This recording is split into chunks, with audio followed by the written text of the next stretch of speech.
दोस्तों इस वीडियो में बात करने वाला हूं नेवी कैसे बने। क्या नेवी बनना गुनाह है? नेवी कैसे बना जाता है आज को युवा को पता होना चाहिए। भारत की सीमा पर रक्षा करने के लिए जल सेना, थल सेना और वायु सेना रहती है। जल सेना को हम इंडियन नेवी के नाम से भी जानते हैं, जहां पर समुद्री सीमा पर भारतीय जवान देश की सुरक्षा करते हैं। नौसेना में काम करने वाले सभी सैनिक समुद्र के अंदर ही रहते हैं और समुद्र के माध्यम से हमारे देश पर जो भी आक्रमण हो रहा है उस देश की रक्षा करते हैं। आजकल इंडियन नेवी में करियर बनाने का सपना बहुत सारे स्टूडेंट देखते हैं, लेकिन उन्हें इसकी पर्याप्त प्रक्रिया की जानकारी नहीं होती है। इंडियन नेवी के बारे में आपको जानकारी नहीं है तो आज इस वीडियो में पूरा जानकारी देने वाला हूं। इसके बारे में पूरी जानकारी मिल जाएगी, इसके लिए आपको इसे वीडियो को अंत तक देखना होगा। इंडियन नेवी में ज्वाइन करने के लिए आपको कौन कौन से एग्जाम क्लियर करने होते हैं, बिना देरी किए आपको इंडियन नेवी के बारे में जानकारी दे रहा हूँ। सबसे पहले आपको यह जान लेना चाहिए कि इंडियन नेवी क्या है। इंडियन नेवी समुद्री इलाके और समुद्री सीमा पर देश की सुरक्षा करती है। इस सेना का सर्वोच्च कमांडर भारत का राष्ट्रपति होता है। इंडियन नेवी की स्थापना 1674 ईस्वी में हुई थी। शिवाजी महाराज के शासन से पहले इंडियन नेवी फोर्स की स्थापना हो गई थी।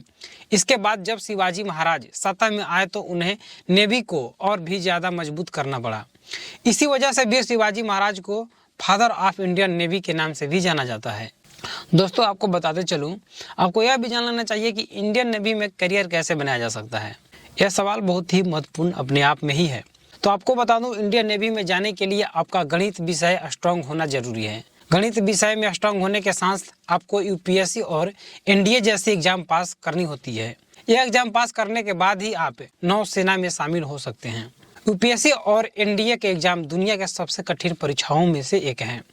सबसे मुख्य सवाल यह है कि इंडियन नेवी के लिए पात्रता क्या होती है। दोस्तों आपको बता दूं, अगर आप इंडियन नेवी में जाना चाहते हैं तो आपका भारतीय नागरिक होना बहुत ही जरूरी है।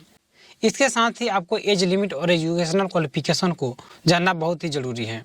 वहीं एज की बात करें तो न्यूनतम एज 18 वर्ष और अधिकतम एज 25 वर्ष होना चाहिए। अगर आप किसी रिजर्व कैटेगरी कैंडिडेट हैं तो आपको सरकारी नियमों के अनुसार एज रिलैक्सेशन में आपको छूट मिल सकती है। अब आती है बात क्वालिफिकेशन की। दोस्तों इंडियन नेवी में शामिल होने के लिए मिनिमम जो आपका क्वालिफिकेशन है 12वीं पास होना चाहिए। साथ ही 12वीं में आपको मिनिमम 50% अंक होना चाहिए। 12वीं की कक्षा में आपके पास फिजिक्स, केमिस्ट्री और गणित विषय का होना आवश्यक है। साथ ही अंग्रेजी और हिंदी भाषा का भी अच्छी कमांड होना चाहिए। दोस्तों सबसे अंतिम सवाल यह भी हो सकता है आपके मन में कि इंडियन नेवी ज्वाइन कैसे करें। यह सवाल हर किसी के मन में होता है। दोस्तों आपको बता दूं, इंडियन नेवी को ज्वाइन करना चाहते हैं तो सबसे पहले एक रिटर्न टेस्ट देना होगा। जब आपका रिटर्न टेस्ट क्लियर हो जाता है, इसके बाद आपको फिटनेस टेस्ट के लिए बुलाया जाता है।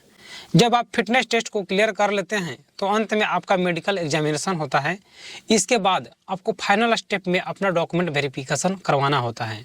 इसके साथ इंडियन नेवी के लिए एग्जाम बहुत ही जरूरी है। 12वीं कक्षा पास कर चुके उम्मीदवारों के लिए इंडियन नेवी की भर्ती निकाली जाती है। आपको इसका ध्यान रखना होगा कि इंडियन नेवी में जाने के लिए आपके फिजिक्स, केमिस्ट्री, गणित, सामान्य और रीजनिंग का अच्छी कमान होना चाहिए। साथ ही हिंदी और इंग्लिश सब्जेक्ट भी स्ट्रांग होना चाहिए। इंडियन नेवी पेपर में की बात करें तो इसमें 100 प्रश्नों की संख्या होती है, जिसके लिए 100 अंक निर्धारित होते हैं। यह पेपर हल करने के लिए आपको 60 मिनट का समय दिया जाता है। इसी दौरान आपको इस पेपर को हल करना होता है और ज़्यादा से ज़्यादा अंक परीक्षा में पास करने होते हैं। दोस्तों इंडियन नेवी में जाने के लिए आपको बहुत सारे एग्जाम होते हैं, जिसमें से एक भी आप पास कर लेते हैं तो आप उसके अनुसार जा सकते हैं। मैं यहाँ पर कुछ एग्जाम का नाम बता देता हूँ जहाँ से कराए जाते हैं। जैसे कि एनडीए एग्जाम होता है, एसएसआर एग्जाम होता है, एनए एग्जाम होता है, नेवी एमआर एग्जाम होता है और नेवी एए एग्जाम होता है। अब आपके मन में यह सवाल होगा कि छात्रों को इंडियन नेवी की तैयारी कैसे करनी चाहिए। दोस्तों किसी भी परीक्षा को निकालने से पहले अभ्यर्थी को तैयारी करना बहुत ही जरूरी होता है। दोस्तों इंडियन नेवी में आप जिस पद के लिए आवेदन करने जा रहे हैं उससे संबंधित सिलेबस का पता कर लेना चाहिए। तैयारी शुरू करने से पहले आपको उससे परीक्षा के एग्जाम पैटर्न को सही प्रकार से समझ लेना चाहिए और संबंधित जानकारी को इकट्ठा करना चाहिए ताकि आप तैयारी कर सकें।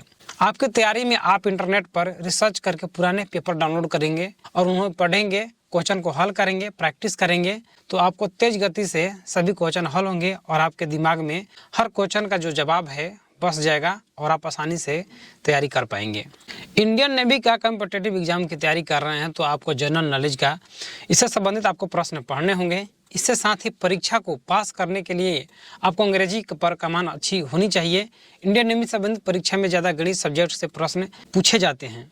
इस परीक्षा के लिए आपको कड़ी से कड़ी मेहनत करना बहुत ही जरूरी हो जाता है। दोस्तों, यहाँ पर मैं कुछ सिलेबस के बारे में बता देता हूँ। इसी वीडियो में आपको पूरी जानकारी मिलने वाली है। इंडियन नेवी से संबंधित परीक्षा के अंदर आपको सामान्य सिलेबस दिया जाता है, जिसमें गणित, अंग्रेजी, फिजिक्स, केमिस्ट्री और जनरल नॉलेज के साथ रीजनिंग सब्जेक्ट शामिल होते हैं। आपको इन सब्जेक्ट की बहुत अच्छी तरह से पकड़ होनी चाहिए, जिससे आप आसानी से इंडियन नेवी की परीक्षा को पास कर सकें। सभी प्रश्न मल्टीपल होते हैं और पूछे भी जाते हैं। एक और सवाल हमारे मन में आ रहा है कि सभी छात्र यह सोचते होंगे कि इंडियन नेवी ज्वाइन तो कर लेते हैं, सैलरी कितना मिलेगी। दोस्तों, इंडियन नेवी की सैलरी कितनी होती है आपको जानना बहुत ही जरूरी है। इंडियन नेवी के अंदर अलग अलग पद के अनुसार अलग अलग सैलरी और ग्रेड पे होता है, जिसकी पूरी जानकारी आपको बताने वाला हूँ। दोस्तों, इंडियन नेवी के सैलरी की टेबल बनाकर मैं डाल दिया हूँ वेबसाइट हिंदी.com पर, जिसका लिंक वीडियो के डिस्क्रिप्शन में मौजूद है। आप क्लिक करके इस वेबसाइट पर जाएंगे तो आपको आसानी से मिल जाएगी, आप रीड आउट भी कर सकते हैं। इस वीडियो में इतना ही। इस वीडियो संबंधित कोई भी सवाल हो, सुझाव हो तो कमेंट बॉक्स में बताएं। मिलते हैं नई वीडियो में। धन्यवाद।